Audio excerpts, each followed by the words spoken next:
Let's begin with an India Today exclusive news break. This is in the Nikki Yadav murder case. The accused Sahil has confessed to murdering Nikki.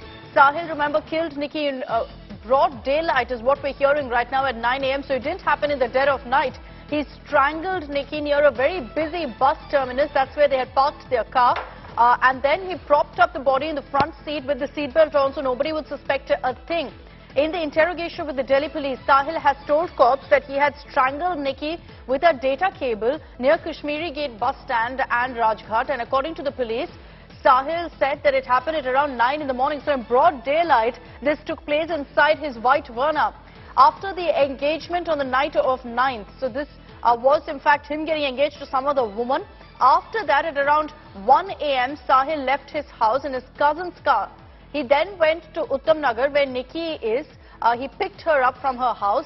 After staying there for 3 to 4 hours, he left the house at 5 a.m. with Nikki. Then he went to Nizamuddin railway station, where he did not get the ticket.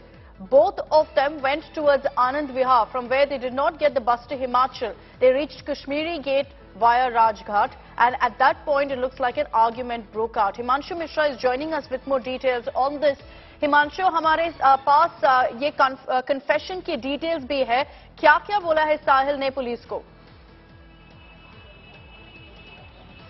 देखिए, फिलहाल जो police investigate कर रही है वो साहिल के confession के हिसाब से उसको पूरे रूट पर जाकर के एक एविडेंस भी इकट्ठा कर रही है. साहिल ने पुलिस को यह बताया कि 9 तारीख को जब सगाई के बाद वो निकलता है और रात में तकरीबन 12 से 1 बजे के आसपास वो निक्की के पास पहुंचता है. कुछ देर वहां पर कुछ घंटे वो रुकते हैं.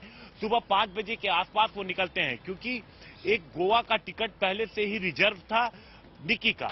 वो पहुंचते हैं निजामुद्दीन रेलवे स्टेशन और वहां से वो ये सोचते हैं कि अगर दूसरा टिकट मिल जाता है तो वो दोनों गोवा चले जाएंगे. लेकिन रेलवे का दूसरा टिकट उन्हें कंफर्म नहीं मिलता है. उसके बाद वो आगे जाते हैं आनंद विहार बस अड्डे. आनंद विहार बस अड्डे जब वो पहुंचते हैं तो उन्हें ये पता लगता है कि यहाँ से हिमाचल की बस नहीं जाती, क्योंकि वो हिमाचल जाने का प्रोग्राम बनाते हैं. फिर वहां से वो कश्मीरी गेट की तरफ बढ़ते हैं और इस दौरान जो पुलिस सूत्र हैं उनका ये कहना है कि लगातार फोन आने लगते हैं साहिल के पास उसके घर से कि तुम कहां पर हो. और इसके बाद दोनों के बीच झगड़ा शुरू होता है. तो जो आप कह सकते हैं कि जो आईएसबीटी बस स्टैंड के आसपास का जो पूरा इलाका है, उसी जगह पर इनके बीच आपस में झगड़ा हुआ और सुबह 9 बजे के आसपास, कुछ टाइम पहले कुछ बाद में, उसने जो डेटा केबल था उसी से गला दबाकर हत्या की. और फिर वो वहां से ड्राइव करता हुआ, क्योंकि आगे की सीट पर उसने जिस तरीके से निक्की की बॉडी को लिटा रखा था, ऊपर से कोई चोट थी नहीं, इसलिए किसी को शक भी नहीं हुआ.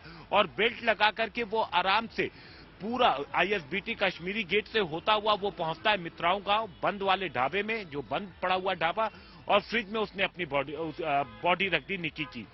इसके बाद पुलिस अब इसके बयान के बाद लेकर के सुबह तड़के ही उसी वक्त पहुंचती है उन तमाम इलाकों में, कश्मीरी गेट के इलाकों में, राजघाट के इलाके में जो रूट उसने लिया था, और सभी जगहों से पुलिस सीसीटीवी फुटेज इकट्ठा कर रही है और सबूत जुटाने की कोशिश कर रही है. जी अक्षिता, तो इससे लग रहा है हिमांशु कि ये हीट ऑफ द मोमेंट जैसे क्राइम था, क्योंकि जिस सीक्वेंस से आप बता रहे हो उसमें यही लग रहा है कि साहिल निक्की को पिकअप किया था और उनका कोशिश था कि वहां से भागने के लिए एंगेजमेंट के बाद.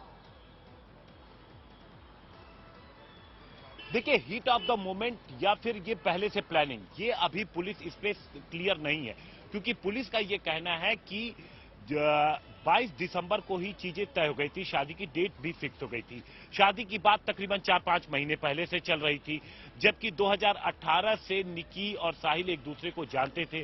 तो ऐसे में कहीं ना कहीं साहिल को इस बात का तो अंदाजा रहा ही होगा कि जब वो सगाई करेगा, शादी करेगा, तो निक्की विरोध करेगी, और विरोध करेगी तो वो किस तरीके से उसको मना पाएगा, अगर वो नहीं मानती है तो वो क्या करेगा. तो कई सारी चीजें हैं. तो क्या उसने पहले से प्लान कर रखा था या नहीं कर रखा था, ये अभी इन्वेस्टिगेशन का पार्ट है. क्योंकि इस बात का तो अंदाजा साहिल को जरूर रहा होगा कि जब वो निक्की को बताएगा कि उसकी सगाई हो गई है, उसकी शादी होने वाली है, तो निक्की विरोध करेगी. और इसलिए उसने क्या सोच रखा था, कहीं वो पुलिस को गुमराह करने की कोशिश तो नहीं कर रहा. तो ये चीज जो है अभी इन्वेस्टिगेशन का पार्ट है. Akshita. Okay, Himanshu, thank you for getting us those details, exclusive details here on India Today of the investigation as it progresses. This man, Sahil, actually murdered Nikki in broad daylight at 9 a.m. in one of the busiest parts of Delhi. At a bus terminus, when an argument broke out, he murdered her in the car. So it's shocking that there were no witnesses, nobody who saw what played out.